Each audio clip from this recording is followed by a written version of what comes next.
Amir kono ngwachere cha wa mawaloni abogalam ngo madak piatak matika time tunku malame Uganda chabiet mukarno wa iuni la dit lobo no bede ya Acholi sub region kanen no dok ma chele kong me foye kong dano lwak me Acholi me bole era kui kibana me lobo ko teach ma gamenta ne ukarte kere me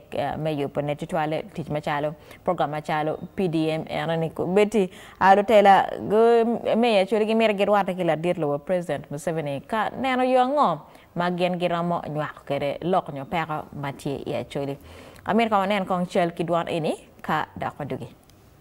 Yupe mi jollo president milobo Uganda His Excellency Yoweri Kaguta Museveni ilima mege kumalami Uganda mayan bi bere yeni na der koloni tie rome o yero la mal atira. Rome yupe man tie ka yero kono di woke di chen kamenoni a bembem pagamente ministers ke Lutela madon party MIP NRM magitie kono ilobo Uganda gitie ka mete ikumalami Uganda di woke di chen. Inira matini ministers madon pagamente me kinatie ye Honorable Anita Evelyn Obwa Samson Honorable Richard Todwong laka chiel ke ministers mukene madon ke WANG party NRM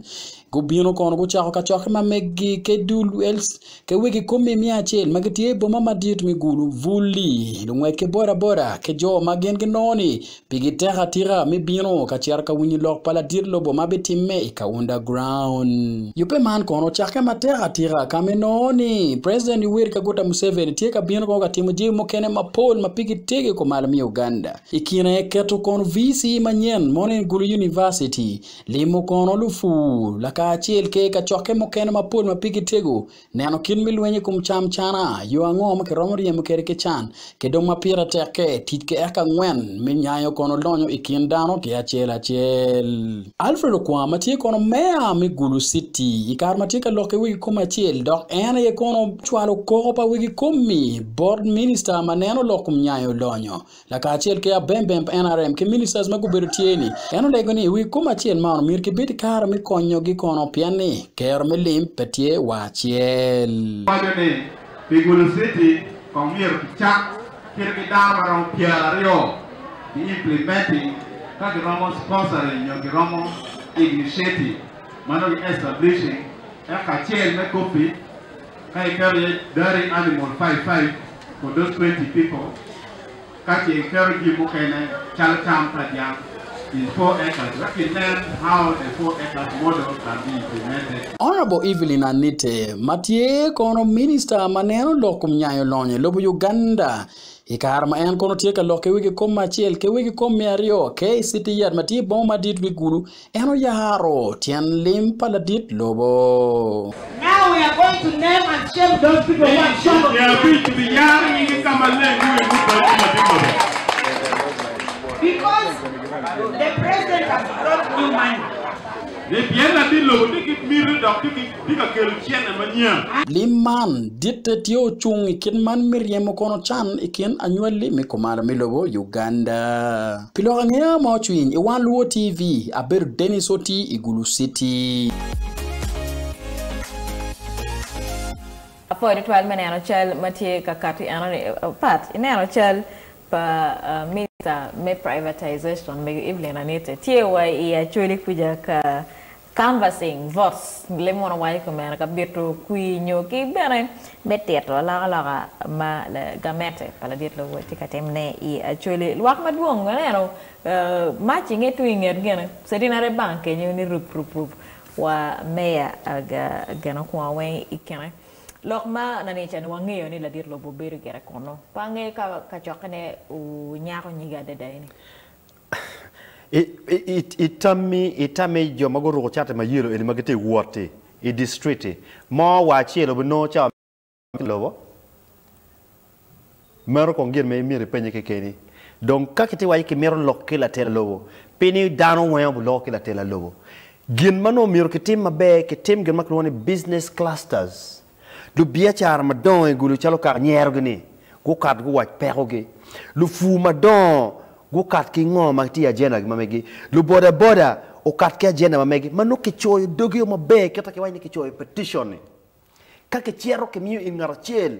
ngarchani dom timo gen makluni samare wachi la tela lobo ibiti will group achel bulu kake wachi la tela lobo one more ti kanyiba kumbe tiki perma kuma en sector by sector kala tela lobo munyo mot chako neno where to respond ento any excitement ni dana weng wachar karwati kila tela lobo ni beru chalu tika bini gangliel mamero beru ka moto sing dana weng tika karbe tika wajir tam gangliel ki moto ki mordo an ka cher gangliel mordan to le ka ko nena ngari ocha it's not like that dana mir ko wigo yape PM dana weng te wachini wano tika cher karwati kila tela lobo itika cher karwati kila iti number kong mi achil iti number D maybe rwati kila tela lobo ni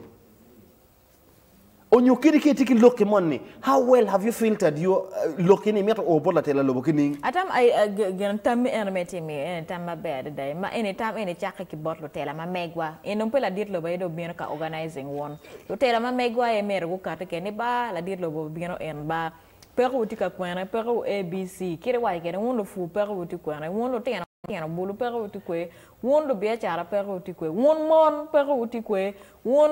jomuti ma kumbirikiti wacho kingo mu pero ti kwana wagam ni ning wachet wakwat ni ning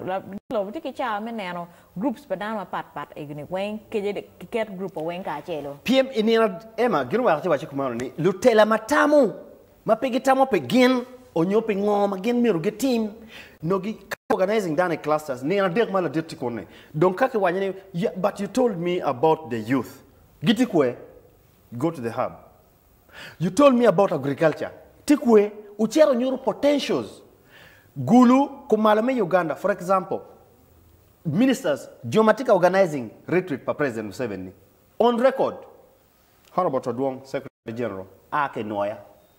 Noya is a business hub mi achiel lokum mi ario lokum tourism mi ader lokum fu but tourism being a potential maromo we kudana weng no chene ngatatika log yepe donc ingeyo kini ni probably tourism could be a game changer for the youth in our area and to dan weng tikala kurikin yum ejmone watika cerkar watika dit lobo what is your agenda inero matching makbeka matching district maguru mabeno no gera perach matching kiroma matching yunger karwata ene kire ati mar tamini 12 part ati marne matching no kiroma matching yunge bere pin kanwa ko lok madom manu yene ke winya do kera ngada ten matire ko chume amar ka wai lok mano la dit lo rama winya be rama chung era mar eneme ngwaya mer district matching ene no tare seto berotie monye ywe di gulu kala dit lo botika bino ka ywe tika bino ka limo gulu piticha ministers mi chara ywe yo gulu as a city authority okwa ngai mabe ni gulu tiklu teach mamiro o ywe yo ministers mi chara ka ywe yo it president PM tika bino no that is cheap politics ninda keja to do pakeja keja ema ati wachi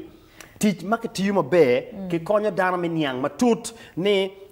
one do boda wabe duako bebe do pisite mamegwa wa ywe city edo ka watika ywe city pi watika ywe ni PM ro ma la didlo miro nene wa mar toal maro lobona maro kakana is spontaneous atimo PM maro atika lokumbeni PM maro chuli ento mara chuli matika mara ni atika wachi achuli manotika chero karwate ke president ni mirugo bet ki agenda mi don lobo ni wan volume atika ngwachi piri madong lo tena wentika nene ka ana tiko kwan mira chata ngwachi boda that's not a job kunyi mi kwa kumbeti ento iko ye pichengjui mirwane ni boda how do we make it profitable cluster one volume boda tamo en bola tela lobo one mona waro chuko no beruka yeluwa watika mero business investment tamo en iti munye